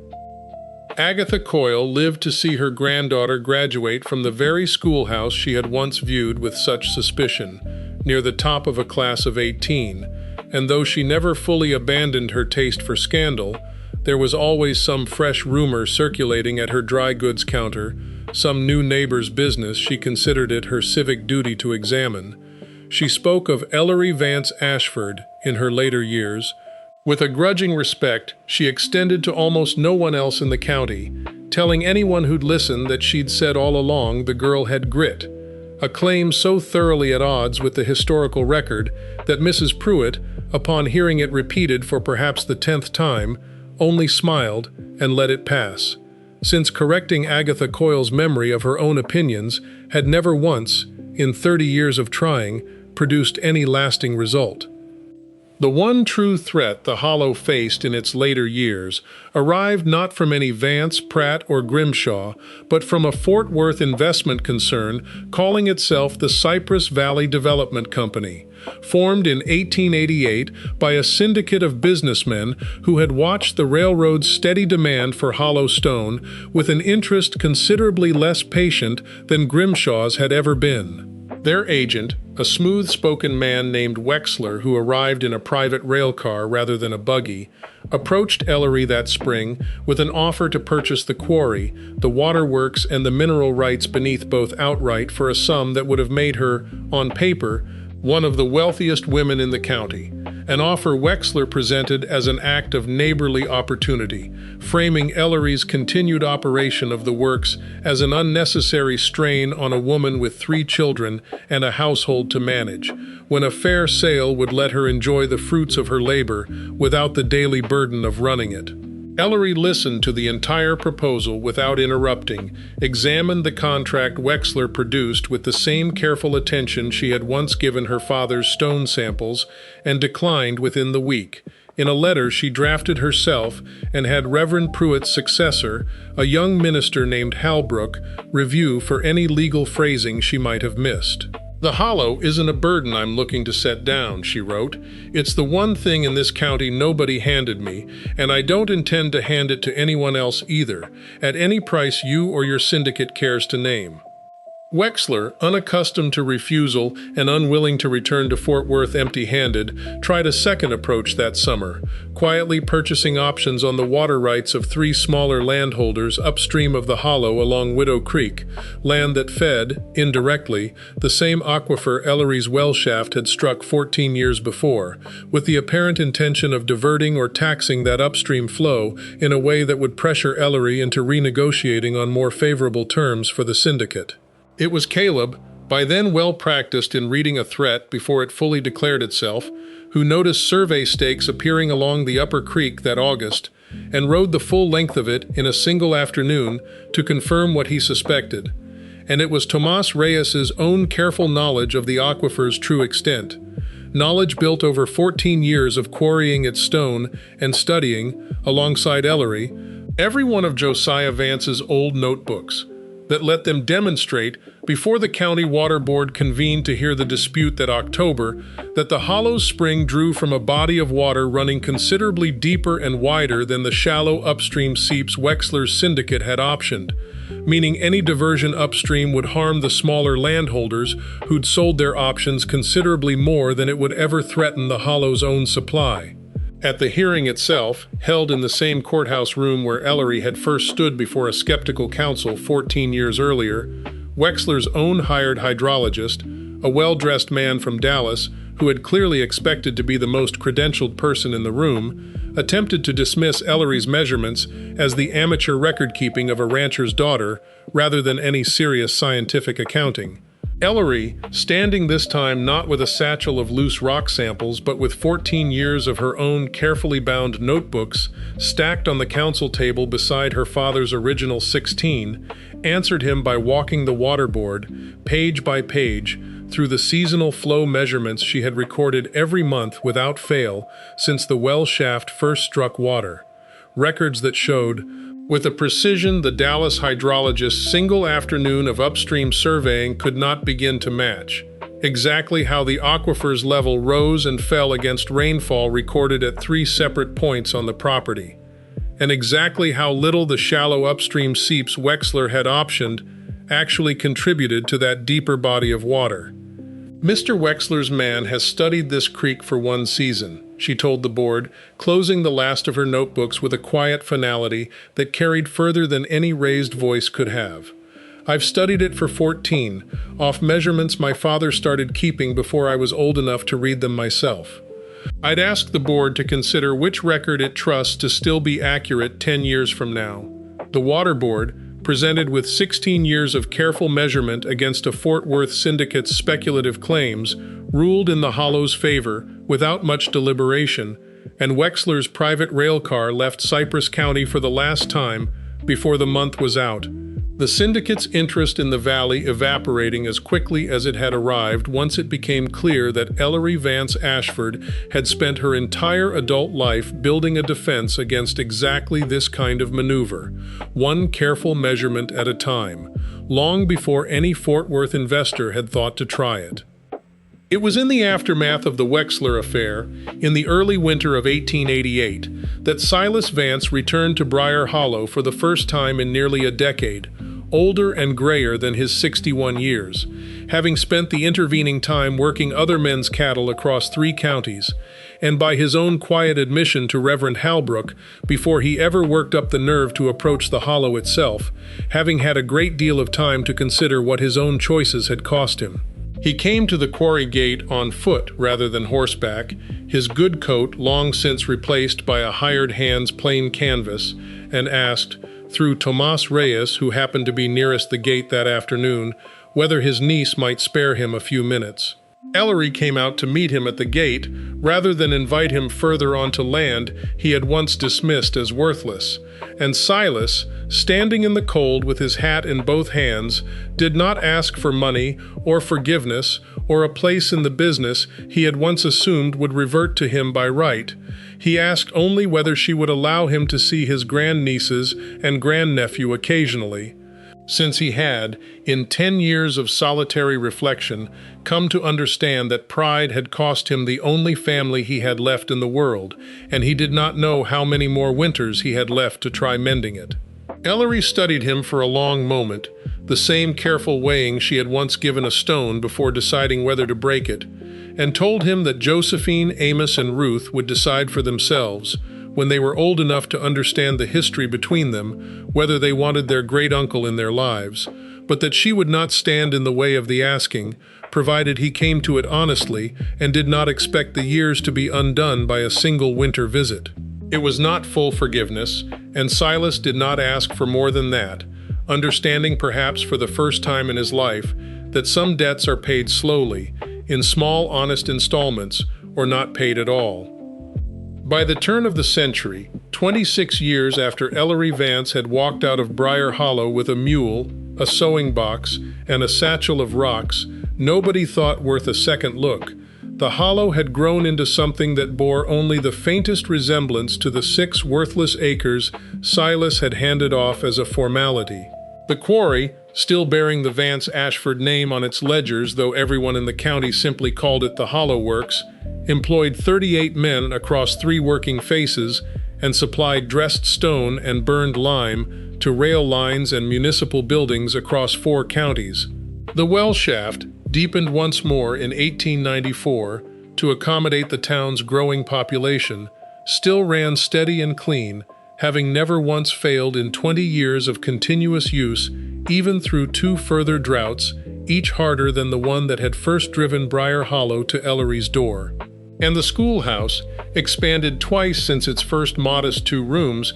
now taught nearly 90 children under a staff of 4 teachers, one of them Josephine Ashford herself, 23 years old, and recently returned from 2 years of normal school training in Austin, having decided, to her mother's quiet and considerable pride, that she wanted to spend her life doing exactly what the town's first schoolhouse had once done for children who'd had nowhere proper to learn.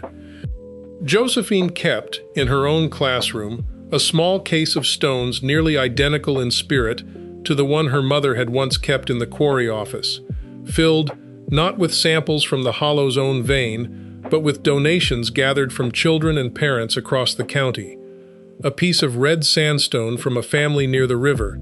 a chunk of quartz a boy had found while fence mending, a fossil-bearing limestone not unlike the one Ellery still carried, given by a rancher's widow who'd heard the story of the Vance Cave told so many times she'd started collecting stones herself out of simple curiosity. She used the collection to teach her youngest students their first lessons in patience and observation, telling them in her own gentler version of what her mother had once told her, that the ground under Cypress County held more stories than any book in the schoolhouse library, provided a person was willing to look closely enough and long enough to read them. It was a small thing, a classroom curiosity cabinet in a two-room country school, but Ellery, visiting one spring afternoon to watch her daughter teach, recognized in it the same careful, patient attention to the ground that had once been her father's private eccentricity, then her own desperate necessity, and was now,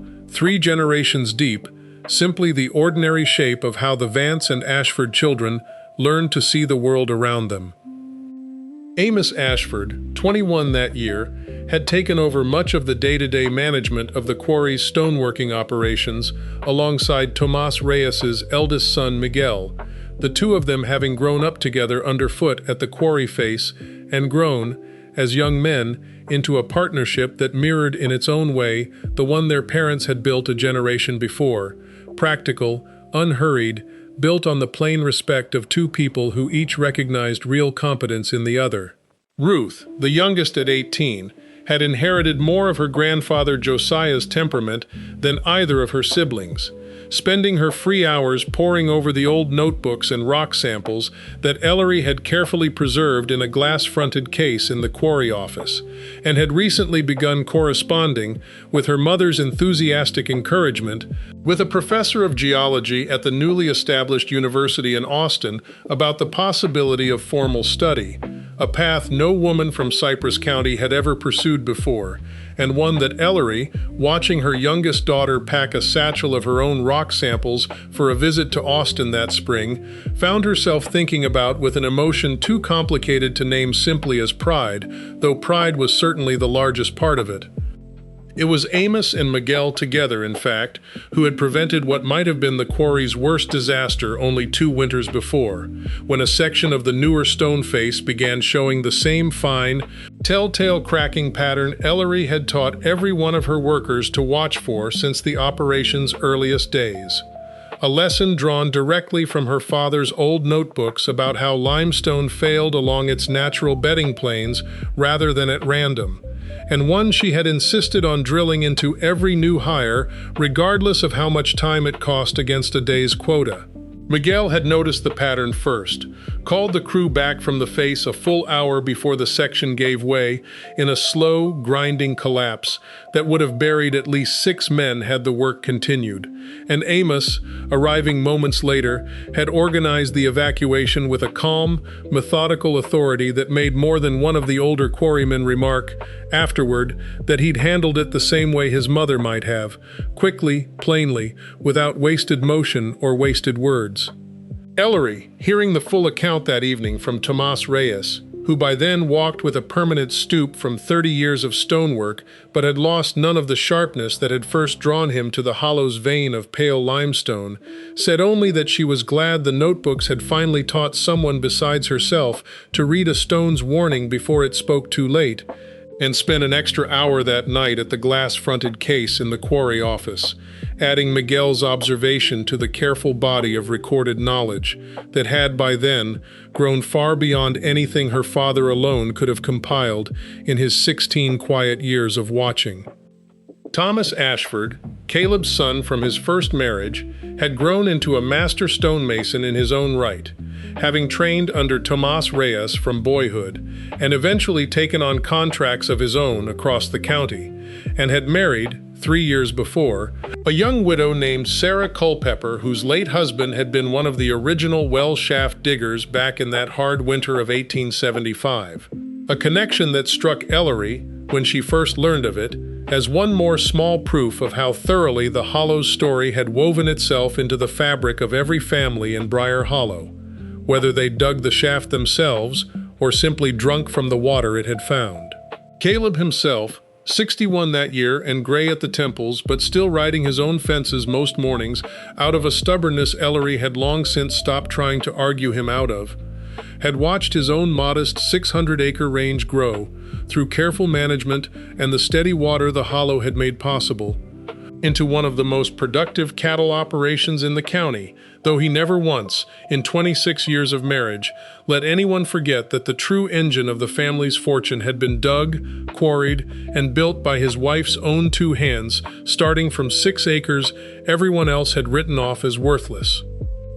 Thaddeus Grimshaw died that same winter, in his sleep, at the age of 72, having spent his last 15 years as one of the schoolhouse's most reliable benefactors and having, in a final gesture that surprised no one who had watched his slow transformation over 3 decades, left a modest sum in his will toward a scholarship fund for Cypress County children wishing to pursue education beyond what the local schoolhouse could offer, a fund the town, with a certain wry appreciation for how far the man had traveled from his own worst instincts, voted unanimously to name the Grimshaw Fund over the mild objection of Agatha Coyle, who felt some acknowledgement of his earlier sins ought to accompany the honor, and was overruled by a town that had, by then, learned rather more than she had about the value of letting a changed man's later years speak louder than his earlier ones. Silas Vance, for his part, lived to see his 9th winter of quiet, careful reconciliation with his brother's family, visiting the Hollow perhaps 6 or 7 times a year by then, always by invitation, always careful never to overstay it, and had grown close enough to his grandnephew Amos in particular that the young man had taken, without any prompting from his mother, to calling him simply Uncle Silas, rather than the more formal address the family had used in the early, wary years of his return. A small kindness that meant more to the old man, Ellery suspected, than any inheritance he'd once believed himself owed. Silas died 2 winters later, at 68, of a weak heart that gave out quietly in his sleep at the small rented room he'd kept above the mercantile since giving up ranching work for good, and it was Ellery herself, notified by the landlord who knew of no other family to send word to, who arranged the burial beside her father under the same wind-bent mesquite tree where the whole story had begun a quarter-century before. She stood at his graveside with Caleb and all 3 of her grown children, and found, to her own quiet surprise, that she felt something closer to a settled sadness than any lingering anger, not forgiveness exactly, since some of what he'd done in that first hard year had never fully stopped costing her something, but a recognition that the man who'd spent his final decade asking humbly after his grandnieces and grandnephew had, in the end, paid down more of his debt than the man who'd stood over this same ground 26 years before and called her inheritance worthless. Reverend Halbrook spoke briefly over the grave, noting only that reconciliation delayed was still reconciliation, and that the Vance family plot now held 2 brothers who had spent very different lives learning, each in his own time and his own hard way, what the ground beneath their feet had actually been worth all along. Amos, closest to Silas of the 3 children, planted a small cutting from the Hollow's own quarry garden at the foot of the new grave that spring, a gesture nobody had asked him to make, and one Ellery found, watching him tended in the years that followed, more moving than any eulogy Halbrook could have composed. That spring, before Ruth's departure for Austin, Ellery took her youngest daughter into the cave's 2nd chamber for the first time, with the deliberate ceremony her own father had never quite managed with her, carrying the same lantern, worn smoother now by 26 years of handling, and opening the same glass-fronted case of samples to lay out, piece by piece, the story the rocks told to anyone patient enough to read it. "Your grandfather taught me to see this," she said, placing the fossil-marked stone he had pressed into her hand the morning of his funeral into Ruth's palm, the same stone Ellery had carried in her apron pocket through every hard month of that first lonely year, worn now to a soft gray sheen from decades of handling. He used to say the ground remembers what men forget. I didn't understand him fully until I'd spent a winter alone out here proving it to myself. I want you to go to Austin and learn what neither of us ever had the chance to learn properly. Not because what we built here wasn't real, but because there's more ground out there than any one family's 6 acres, and more of it remembering things worth digging up. Ruth turned the fossil stone over in her hands the way her mother had turned it over as a girl of 18, and the way her grandfather had turned over countless stones before either of them, and said only that she meant to come back, once she'd learned what Austin had to teach her, because the ground she cared most about reading was still the ground beneath her own family's feet, a promise Ellery did not ask her daughter to make, and did not doubt for a moment that she meant to keep. The town marked the 25th anniversary of the well shaft's completion that same April, with a gathering at the schoolhouse grounds considerably larger and less formal than the depot ceremony of a quarter-century before. 3 generations of Briar Hollow families, spread across blankets and long trestle tables, laden with the kind of food a prosperous county could finally afford to be generous with, children who had never known a dry well running races across ground their grandparents remembered as bone-cracked mud. Reverend Halbrook, who had inherited both the pulpit and something of Reverend Pruitt's gift for finding the right words for an occasion, spoke briefly of the community's history before turning the gathering over, as had become something of a tradition at these anniversaries, to whoever among the original well diggers cared to share a memory of that hard winter of 1875. Old Cutter, the well digger himself, well past 80 now and leaning heavily on a cane Tomas Reyes had carved for him from mesquite root, told the assembled crowd, not for the first time, but with an audience that never seemed to tire of hearing it, about the moment water had struck at 31 feet and sent the whole crew scrambling up the ladder, shouting loud enough to wake the dead in 3 counties. And about the girl. "Wasn't hardly more than a girl then," he said, "though she dug right alongside us, same as any man, blisters and all, who had known, from a dead man's 16 years of careful notes, exactly where to look, when every other soul in the county had long since given up looking at all." Ellery, sitting between Caleb and her grown children, with Silas a respectful distance away among the crowd, and Grimshaw's memory honored by a simple wooden marker the school children had placed near the well house that morning, listened to Cutter's familiar story with the particular fondness of a woman who had heard it told a dozen times before and expected, if she lived long enough, to hear it told a dozen times more, each retelling sanding down some rough edge of the actual hard winter it described, and polishing up, in its place, something closer to legend than memory.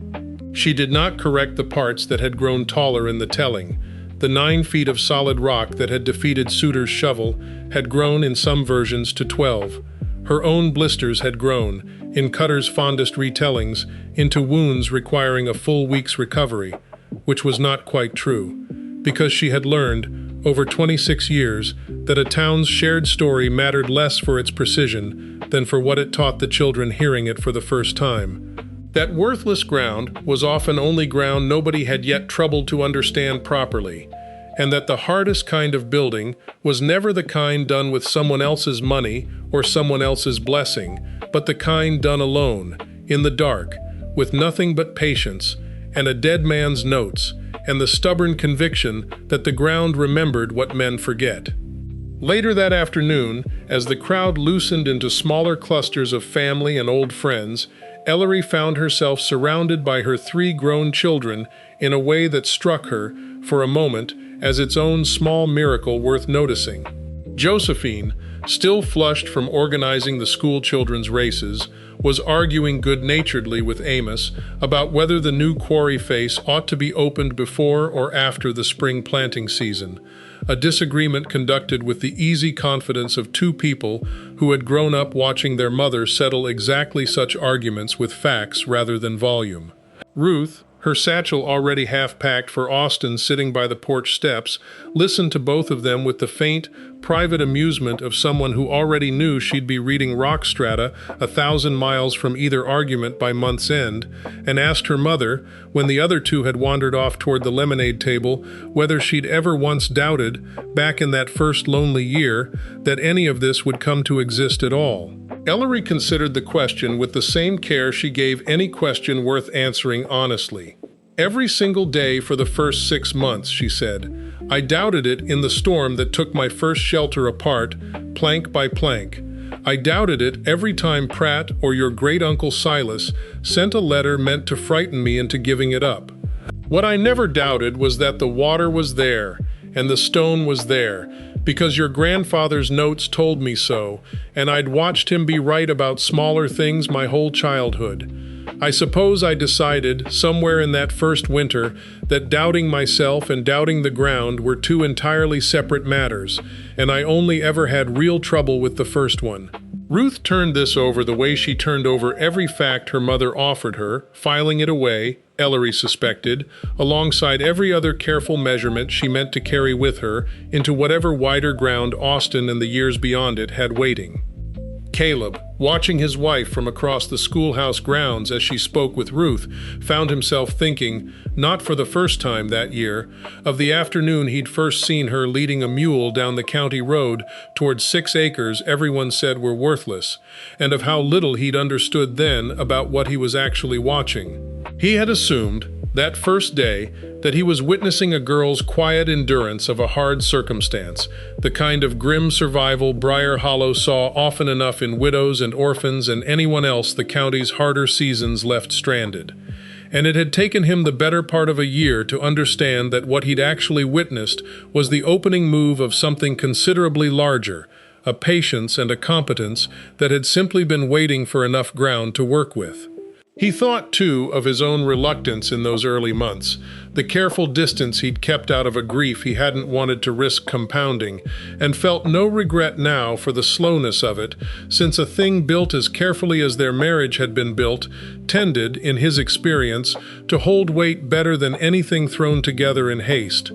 Thomas, 28 that year and married himself, came to stand beside his father for a while, following his gaze toward Ellery and Ruth without needing to ask what held his father's attention so completely. "She still surprises you," Thomas said, more observation than question, and Caleb, watching his wife tuck a loose strand of graying hair behind her ear, the same practical, unhurried way she'd once tucked away a strand while hauling water from a basin she'd carved with her own hands, allowed that she surprised him nearly every week of every year they'd spent together, and that he'd stopped, sometime in the last 2 decades, expecting that to change. When the gathering finally thinned toward evening, the trestle tables cleared and the children's races given over to fireflies rising along the creek bank, Ellery walked alone back to the cave mouth where it had all begun, past the well house and the quarry office and the schoolhouse bell tower silhouetted against a sky going the same deep violet it had worn the evening Caleb Ashford first mended her fence without being asked. The cave's entrance had changed almost beyond recognition from the ragged, sun-baked arch she had first stood before at 18, with a mule and a sewing box. A proper stone archway now framed it, cut and set by Thomas Ashford's own hand as a wedding gift to his stepmother some years before, and the seep she had once widened with a hand chisel had long since been superseded by pipes and pumps and a proper well house, though she had insisted, against all practical argument, on leaving the original basin exactly as she'd carved it, a small stone bowl worn smooth by 26 years of hands cupping water from ground everyone once swore could never hold a drop. She stood there a long while in the gathering dark, the fossil-marked stone, returned to her that afternoon by Ruth, who had decided, in the end, that some things belonged where they'd started, even as their bearer traveled elsewhere. resting once more in her apron pocket, where it had ridden through every hard month of that first lonely year, and thought of her father's voice in a fever, half a lifetime ago now, telling her not to let anybody convince her a rock couldn't hold a fortune. The hollow behind her breathed its slow, steady coolness into the warm evening air, water running somewhere deep beneath her feet, exactly as it had for longer than any Vance or Ashford had walked this ground, and would, she suspected, for longer than any of them would be remembered by name. Patient, ordinary, inexhaustible, the one true inheritance nobody had ever thought to contest.